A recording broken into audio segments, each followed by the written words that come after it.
Hello and welcome to Mapping the Master Plan. I'm Tom Bott, I'm the town planner here in Kingston, Mass. Our continuing series talking about the master plan. Today we're talking about economic development. My guest today is Christine Alicandro Karnolt.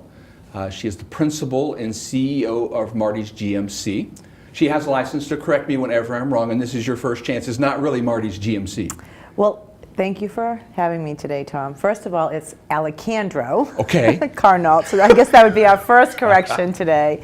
And yes, it hasn't been Marty's GMC really since 2005. Today we are Marty's Buick GMC Isuzu. Excellent. And I was talking with Tom Bouchard this morning, who was telling me a story about when he was a kid, he went downtown, and next to the current post office, there would be 3 GMC trucks parked there along the curb, which is, he says, where Marty started at, next to McFarland's automotive place, which was in the now We Print Today building. So that was a long time ago. Yes, and I think it was 1965, my father had a transmission shop behind the post office, and then Mr. Benny McFarland had his GMC dealership right next door. And my father rented from him, and that's kind of how it began. Excellent. Well, when I was doing my research and looking up you, I came across the obituary for Marty, and him, like Susan Boyer, whose dad just recently passed, a mechanic kind of guy. You read about these folks and you go, that's a person I really wish I'd gotten to know. And I'm very sorry for your loss. He died in March. So, a terrific guy from all appearances, and clearly a great asset to the community, and produced a very nice business and a very charming daughter. The conversations we've had to date have been really terrific, and I thank you for being on the show. Thank you. Yes, my father was a wonderful father, human being, business owner, and those that knew him we were all lucky. Thank you. So, in economic development, in the master plan, the requirements for the master plan are a lot of statistics and stats and things like that. And we have things like the major businesses. The major businesses in 1998, when we did the master plan, on that list was the Independence Mall, Victory Supermarkets, and RS Means. All businesses that are either gone or significantly changed from when they were. And I was recently at a TEDx talk where the speaker was talking about 60% of the jobs that the kids in college are going to have haven't even been invented yet. So it is amazing the pace that economic development and technology is taking. And I know you, in addition to Marty's Buick GMC Isuzu, I think I got them all in. Also have some other development interests. You own the Benea Block site down on Main Street near Crescent that you're hoping to do something unautomotive about. You and I have talked about a couple of times, some housing or something very interesting, something that really blends in very well with some of the master plan discussions we've talked about redevelopment sites. So what I want to get from you today is talking about, what is the development community looking for, and what are those sort of obstacles that they deal with, and how, on your wish list of wouldn't it be great if, what are those things? What are those things that would make it easier to develop things here and in other towns? Because we've talked about some of your business proposals in other communities as well. So let's talk a little bit about the Benea Block site, which I think is a terrific case study in a site that's no longer there. The business is no longer there. Chances are there's not going to be another block manufacturer there, and what you'd like to do there, and sort of how that's been going for you. So, for me, I guess we'll start with it's been an education. I really didn't know much more than what I grew up with, which was the auto dealership.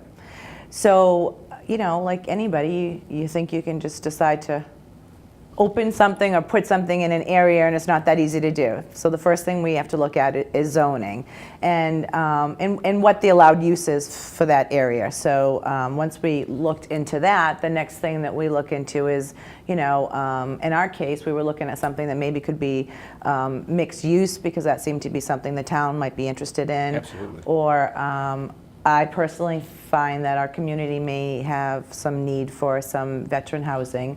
So the next step into that is, is that something that really is a need? So pursuing that with our current veteran representative and with South Shore Housing, that does seem to be something that is a need in our community, especially on the South Shore. But then looking into it further within our town, I find that we have some similar issues that other communities have, where we have some sewer limitations.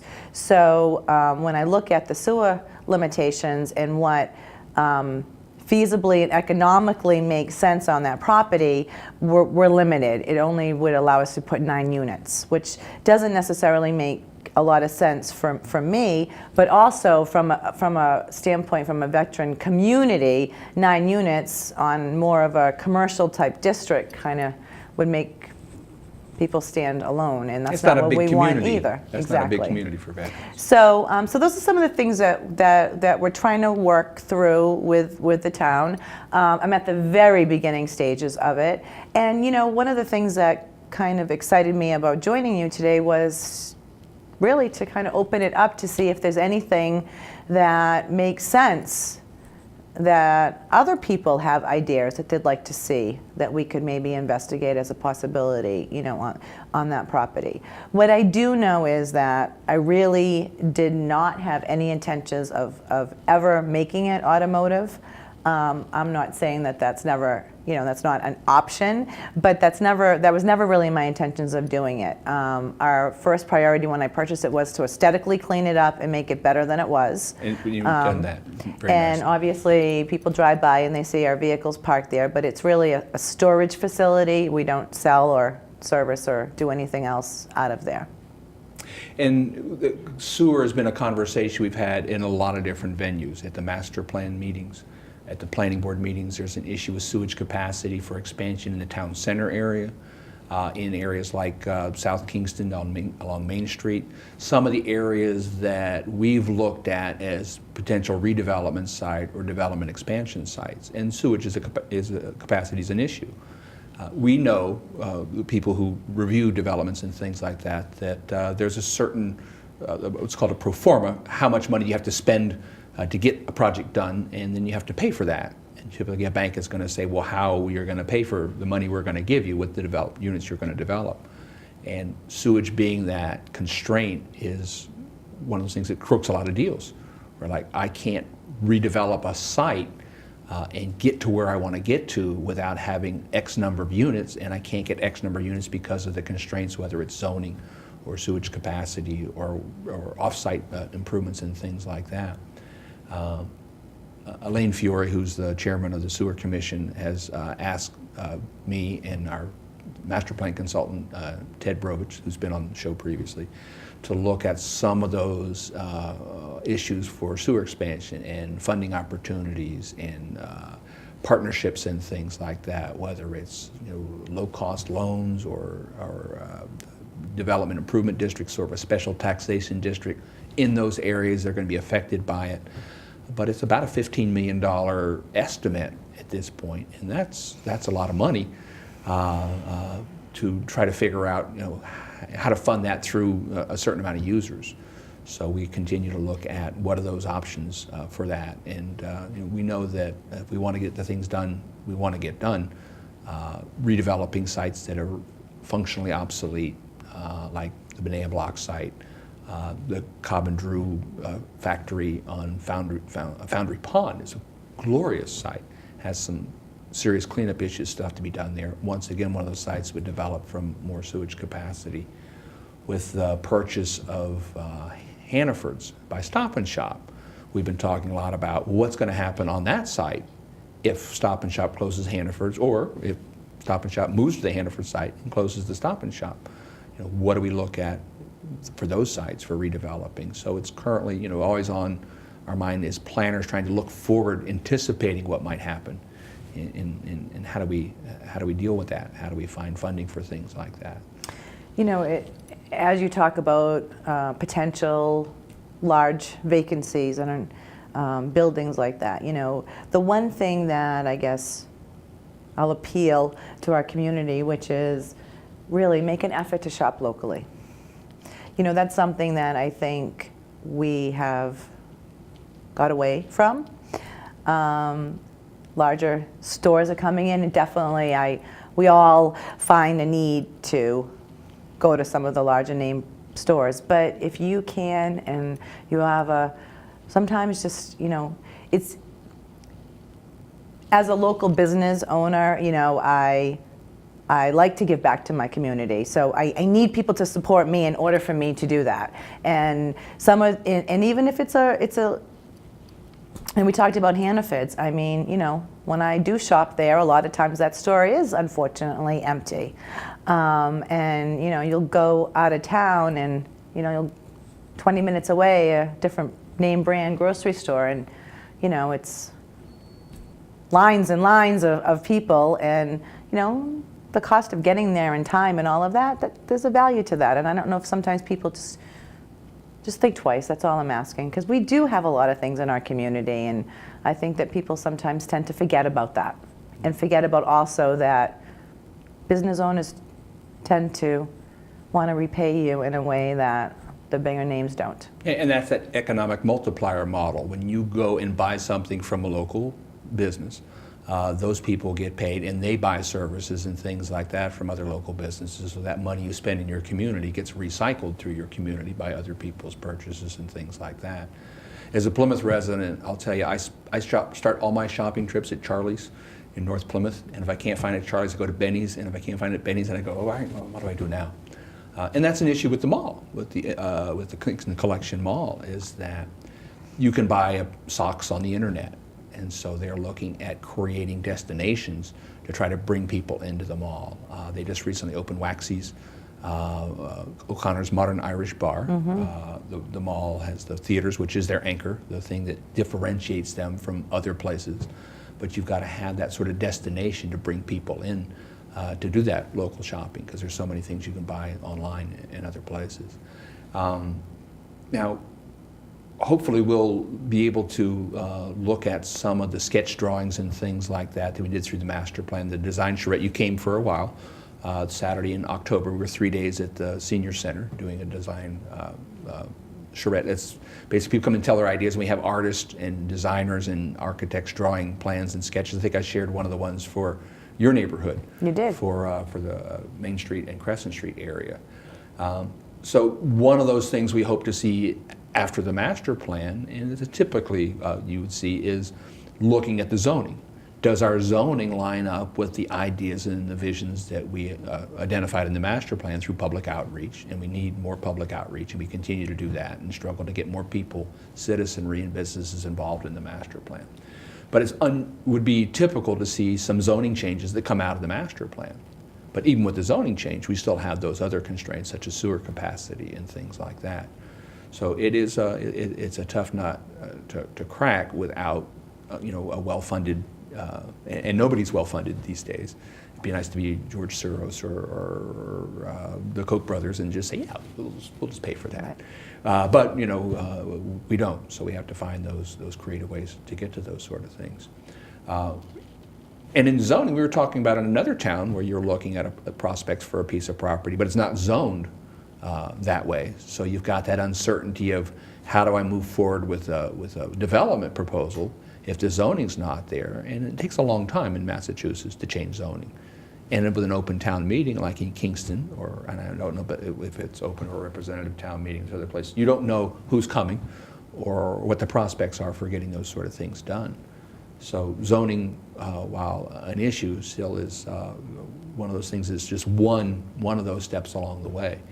How do you find when you've got, like when you were looking at your veterans housing, did you get to the point where you're talking to financiers about how we go about paying for that, and what sort of things were they looking for from you?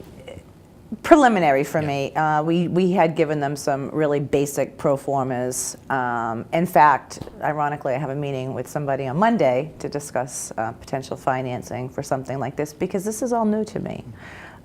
So that is something that I do need to look at. Yes. And permitting after you have the zoning takes a while as well. Now, you really haven't had to do a whole lot of permitting at Marty's. You did a recent addition, an expansion on the rear, I think. No, we ended up, no. It was just an extensive remodel, no expansion. We were going to at one point do an expansion, and then we just decided to kind of keep the footprint the way that it was. So I've never really had to go before and really kind of get a re-permit. When I did buy the existing Benea block property, I did have to go before the planning board and get approval to store vehicles there. So that was a process that I wasn't familiar with either, and hire an engineering company and present it. But that property is currently manufacturing, and I don't think anybody really wants me to open up a manufacturing plant there.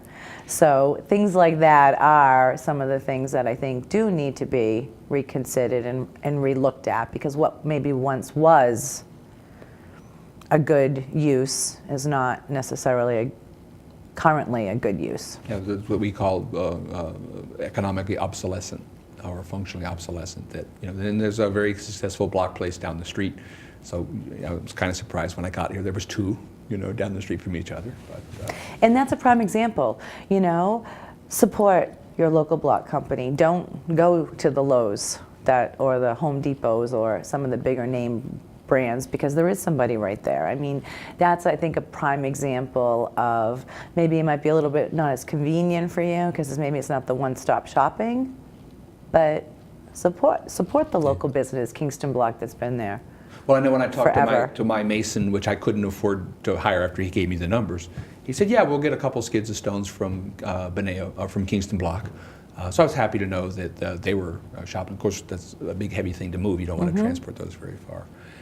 And I would like to think that, back to the permitting side of things, that our planning board they're pretty pragmatic sort of folks. They're, for the most part, tradesmen, and they understand that sort of stuff. And I know in some other places, one of the conversations we had is that not everybody has that same relationship with staff and the boards, and these are elected people on the planning boards, and they have their own ideas about things. Well, we all do, but as elected officials, they're accountable to the voters, and for the most part, they do a pretty decent job at trying to get things done at a reasonable pace. Funny that you should bring that up, because I've only had experience with our town and maybe a little bit with Plymouth, because I was raised there. But this community that I'm looking at of potentially putting another business in, it is completely different. It's not as open. It's not. You don't just pick up the phone and ask somebody's opinion on, hey, I'm thinking of doing this. How do I go about this? What's the process? It's not as welcoming. And that was something that was interesting, and I guess somewhat to me a little bit disturbing, because I didn't necessarily find that to be warm and welcoming if I'm trying to put a business in a community that I'm trying to support. So I guess you take things for granted that you don't necessarily know that you have, and that's something I've always enjoyed with our town. When I bought this property on Main Street, what was the first thing I did was I went to you and said, hey, I got this property. Is there anything that you know of that we have a need for in our town? And I think that people need to do more of that. And if we know what we're looking at or what we're up against ahead of time, sometimes you can work through maybe a lot of concerns or issues before it becomes a big problem. So communication, very important. Huge. In both directions. Money, obviously very important. Time is a big issue. Sometimes it takes longer than people hope to get things done, particularly if you're doing with a raw site, where you're building something, a redevelopment site. One of the things that we look at is stormwater impacts, because there are federal requirements that we have to deal with on stormwater. So if you're developing a raw site, or sometimes significantly redeveloping a site, that's some of the most timely things, having the engineers work through those stormwater issues and stuff like that. So communication and time, it seems to me like are two of the biggest factors for trying to get things done from the development side of things. And so I continue to put my shingle out and ask people to let me know what are those things that we need. So anybody in our viewing audience who's in the development business, We'd love to hear from you and what your concerns are and what your thoughts are about things. The town center district, we've had a couple of businesses look at opening. We've had an icon of the town center closed, tourists, and people go, well, what are we going to do with tourists? Should we tear it down and make more parking for downtown? And I think that's a terrible idea. More parking is great, but buildings are what people work in. And with a river that goes through it, it's very difficult with conservation rules and things like that to take down a building. So we're continually looking at what our opportunities are and those things that are sort of in the way for doing economic development. So hopefully we will have some sort of strategy here over the next few months as we look and investigate those sort of things. We have office hours on Friday afternoons with our master plan consultant. After those appointments are over with, he and I sit down and talk about where we're at with the process and where we're at. And sewer is one of those things it really is a big issue because it affects the town center. It affects the areas that we as a community think are important, not just to have,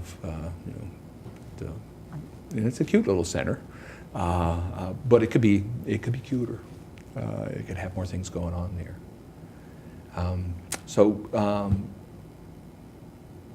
What do you think the prospects are for moving forward on this site as it is? 9 units, no sewage capacity, pretty much. Yeah, at this point, that's not realistic. Yeah. But those that are familiar with Marty's, we just finished our huge, expansive remodel, so all my energies were taken on that. So now I do have the time to further investigate options and, spend some more time talking to our sewer commissioner. And is that the proper term? Maybe sewer commission would, but we, as we pointed out a couple times already in this show and in the meetings we had, there are areas like that strip of Main Street down towards Plymouth that could use some love, could use some redevelopment.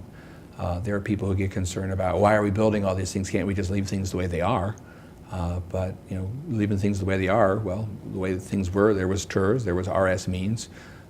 Things change and things go away, and there are areas we certainly want to conserve, but there are areas that are already developed and already have business on it and already have cars driving by it that we want to see, viable, attractive places at, and that's sort of the idea behind the design standards for the Main Street area, for the town center area.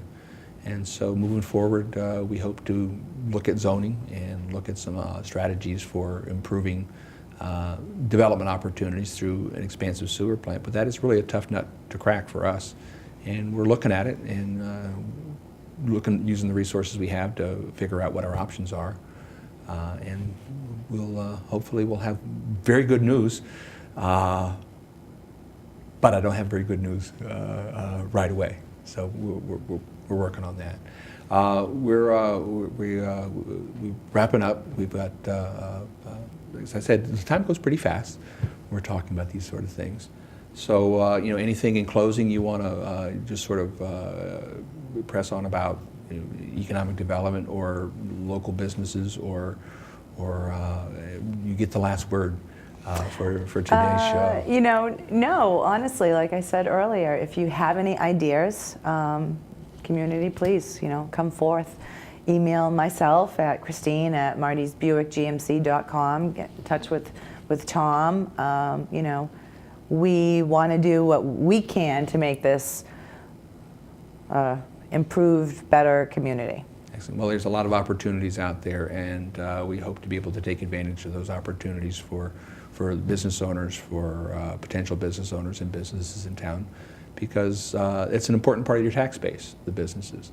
You have towns like Duxbury that don't really have any businesses, and they have very high residential taxes, and we just don't think that's the way the Kingston residents want to live.